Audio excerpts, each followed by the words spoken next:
The story begins about 1100 years ago, when the king Aurvandil and his brother Fjolnir were returning after winning a battle. Aurvandil met his wife Gudrun and his son Amleth, to whom he gave a special necklace that he had won by killing a prince. Fjolnir also met his son, Thorir. After meeting everyone, Aurvandil spent some time alone with his wife, Gudrun. He told her about his wounds and said that he wasn't going to die anytime soon, because he wanted to die fighting on the battlefield like a warrior. Still, he wanted to prepare his son Amleth for the future. That very night, Aurvandil took Amleth to the temple, so a special ritual could be performed according to their tradition, after which Amleth would turn from a boy into a man. All of this was done under the supervision of Hymir. During the ritual, both of them awakened the wolves inside them. Aurvandil also told Amleth about their family, and then made him promise to always live a respectable life and to take revenge for his father's death at any cost. After this, Hymir gave Amleth a special drink. After drinking it, Amleth began seeing strange visions, and when he touched his father's wounds, he saw all his ancestors. After some time, when both of them came out after completing the ritual, suddenly, some masked warriors attacked them. Seeing this, Amleth wanted to help his father, but Aurvandil asked him to run away to save his life. So, Amleth ran and hid behind a big stone, but the poor boy had to watch his father being shot by arrows one after the other.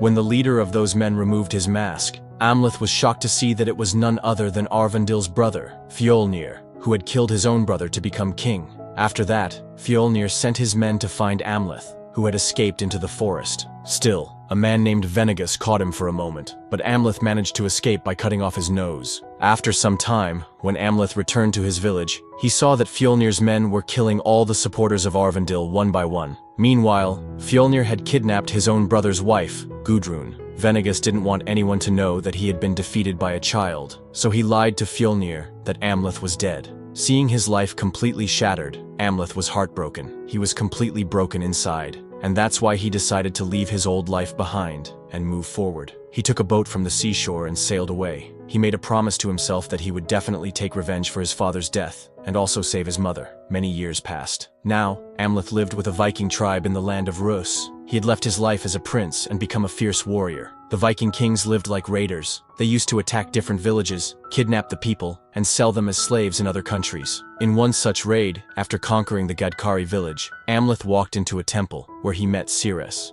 She reminded Amleth about his revenge and the promise he had made. She also told him that he would definitely succeed, but for that, he had to go to the village where Fjolnir now lived. Ceres also told him that he would have to follow a fox to find a special sword, which would help him complete his revenge. Before disappearing, Ceres told Amleth that she was helping him only because he was connected to the Maiden King, which he would come to know in the future. The next morning, Amleth found out that the people he had enslaved from the Gadkari village were being sent to a man named Fjolnir. On hearing this name, Amleth's ears perked up, and he began asking questions to gather more information about his enemy. During this time, he learned that after Fjolnir killed Aurvandil, the king of Norway attacked Fjolnir just a few days later, forcing him to lose everything and flee to Iceland. At that very moment, Amleth saw a raven and remembered that his father was called the King of the Ravens. He took this as a sign. After that, he cut his hair, stole the clothes of a slave, and even marked his chest with a slave's brand. He marked the spot and eventually boarded the ship carrying the slaves to Fjolnir. On the ship, he met a woman named Olga, who claimed to be a sorceress and somehow knew that Amleth was a Viking. But even after knowing this, she always treated Amleth kindly. Whenever Amleth was haunted by his past, Olga would comfort him.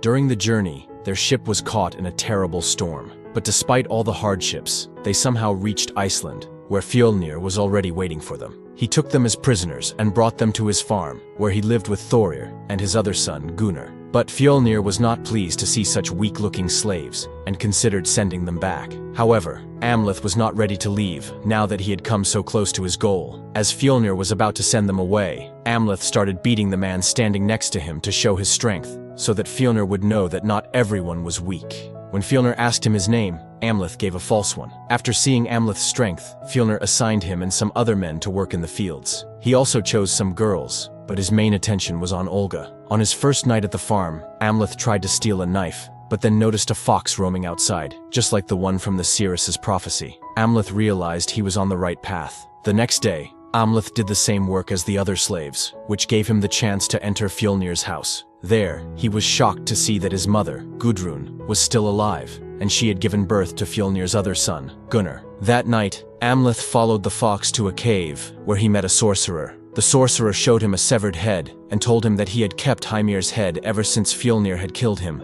and that he also knew Amleth's true identity. After this, the sorcerer used a special spell to let Amleth speak with Hymir's spirit, who told him the story of the ancient sword Draugr, which could only be used at night. To get the sword, Amleth would have to face its owner, the Mound Dweller, and to do this, he needed to trust in the light of the moon. Before Amleth left, the sorcerer warned him that in the future, he would have to choose between love for his loved ones and hatred for his enemies. After that, Amleth went into a hidden pit, where he found the body of the Dweller, who was holding the sword. As soon as Amleth tried to take the sword from his hands, the Dweller suddenly woke up and attacked him. At that moment, Amleth remembered what Hymir had said about the moonlight. He pushed the Dweller under the moonlight, and as soon as it fell on him, the Dweller bowed down, giving Amleth the perfect chance to kill him. But after killing the Dweller, when Amleth turned around, he was surprised to see himself still standing in front of the Dweller. When he tried to pick up the sword again, the Dweller didn't stop him this time. After this, when Amleth returned to the farm with the sword, Fjolnir's dog started barking at him. To silence the dog, Amleth began growling back at it. Because of this, Fjolnir didn't show much interest and left without even looking at Amleth. Later, Fjolnir went to Olga's room to spend the night with her, but Olga said she was having her period. This ruined Fjolnir's mood, so he left. Outside, Amleth was watching everything and realized it was the perfect time to attack. But by then, the sun had already started rising, which meant he couldn't use the sword, so he hid it and quietly left. The next day, Amleth told Olga about the sword, and she immediately agreed to help him. She was ready to kill Fjolnir too, as she also wanted her freedom. But then Amleth told her that along with killing Fjolnir, he also wanted to save his mother, Gudrun. According to him, she was also just a slave living quietly under Fjolnir for her and her child's safety. The next day, Fjolnir took his children and some trusted slaves to the chieftain, where his men were going to play a special game. In this game, there would be 2 teams of 5 men each, and they had to fight for a ball. Killing the opponent was allowed in the game. As soon as the game began, all the players started attacking each other. In the end, only Amleth and a very large man were left. Meanwhile, Gunnar was getting angry seeing Fjolnir's team losing, so he decided to grab the ball and run. But as soon as he ran with the ball in his hand, that big man attacked him. Before the man could kill Gunnar, Amleth rushed in, attacked the man, and killed him. During the celebration that night, Thorir came and congratulated Amleth. He told him that now he would receive some benefits on the farm, like doing less work and giving orders to other slaves. Along with this, Amleth was allowed to choose a woman for himself. He could choose Olga, as Fjolnir was no longer interested in her. On hearing this, Amleth didn't think twice. He went into the forest with Olga so that no one would disturb them. After spending some time expressing their love for each other, Olga used her magic to ask the earth for protection. Then she found some special mushrooms that would help Amleth complete his revenge. The next morning, they worked like ordinary slaves, but as soon as night fell, Amleth killed 2 of Gunnar's men with his sword and hung their bodies at a crossroads. The next morning, Gunnar was furious after seeing this. He believed it was the work of Christians, but Fjolnir didn't agree and called the priest of the farm to investigate. After examining the bodies for a while, the priest said that these were not ordinary wounds. Whoever did this was full of revenge, and he would definitely strike again. To protect his family from this danger, the priest decided to sacrifice a girl to God that very night. While the priest was preparing for the sacrifice, Amleth made all the animals create loud noises. Hearing the noise, Fjolnir's dog suddenly attacked him for some unknown reason. Because of this, Fjolnir was forced to kill the dog. When all the people came out to check the noise, Amleth took advantage of the distraction. He entered the temple, freed the girl, killed the priest, and hung his body inside the temple. The next day, Amleth entered the kitchen and mixed those special mushrooms into the soup. Meanwhile, all the slaves were given the task of guarding the farm. But because of the mushrooms, everyone started experiencing strange illusions and began attacking each other. At the same time, Amleth entered the main house with Olga's help. There, he met his mother, Gudrun, and revealed his true identity. Gudrun was happy to see him alive, but she had a secret that shocked Amleth. The secret that shook Amleth to his core was that, according to Gudrun, his father had actually bought her as a slave,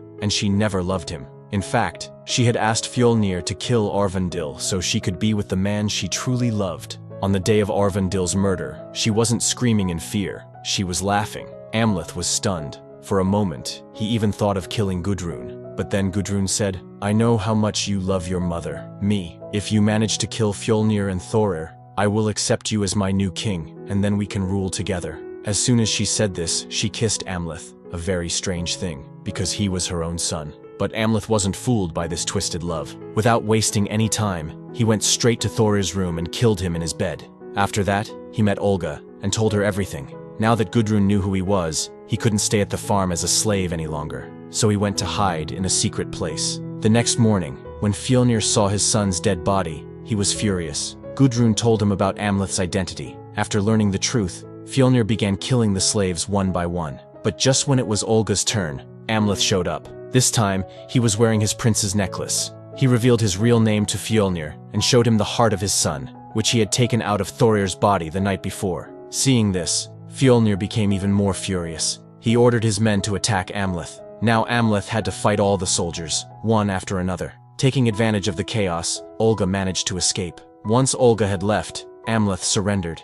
Fjolnir thought he had won the battle, especially now that he had recovered his son's heart. But then Amleth said, "This isn't your son's heart, it's your dog's." Hearing this, Fjolnir was filled with rage. He tied Amleth up in a room and gave the order to torture him. After beating him badly, Fjolnir asked where his son's real heart was, but Amleth refused to say anything. Fjolnir had to perform Thorir's last rites, and he didn't want any more delay, so he decided to deal with Amleth later. Before leaving, one of Fjolnir's soldiers threw Amleth's sword into the room, thinking it was useless since it couldn't be drawn from its sheath. As soon as they left, several ravens appeared, along with a strange man. On the other hand, everyone on the farm was busy with Thorir's funeral. After some time, when they returned to kill Amleth, they found that he had vanished. Amleth was seeing strange visions. He felt like he was riding a horse led by a Valkyrie. But when he opened his eyes, he realized that Olga had saved him. Now Amleth felt that maybe Olga was truly destined to be with him, and that's why he should run away with her. So, they did just that. After riding all day on horseback, they finally reached the seashore where they were allowed to board a boat. Once on the boat, Amleth noticed a wound on Olga's neck, caused by Fjolnir's dagger. When he touched the wound, he suddenly saw visions of his ancestors. Through this, he realized that Olga was going to be the mother of 2 children, one of whom would grow up to become the Maiden King. This was wonderful news, but Amleth believed that as long as Fjolnir was alive, his children would never be safe. He remembered the sorcerer's words about choosing between hatred for his enemies and love for his loved ones. So, he made his decision. He would go back and kill Fjolnir. As soon as night fell, Amleth returned to the farm and began killing the soldiers one by one. When he entered the main house, Gudrun attacked him. Amleth had no choice but to kill her. Then Gunnar attacked him from behind, and Amleth killed him too, after knocking him down. Soon, Fjolnir arrived. When he saw the dead bodies of his family, he told Amleth to meet him at the Gate of Hell, referring to a place called Volcano Hekla, where their final battle would take place. Amleth had waited for this moment for many years, so even though he was badly injured, he immediately set out for the volcano. Before leaving, he paused for a moment and looked around at the burning village, set on fire by the slaves. Then Amleth reached the volcano where he and Fjolnir had a fierce and brutal fight. Because Amleth was already injured, Fjolnir started gaining the upper hand. But then, Amleth's anger turned into power, and he fought back with full strength. In the end, both of them killed each other. As Amleth lay dying, he had one final vision: Olga sitting peacefully with their 2 children in front of his eyes. If you liked the video, then don't forget to like and subscribe to the channel. See you in the next video.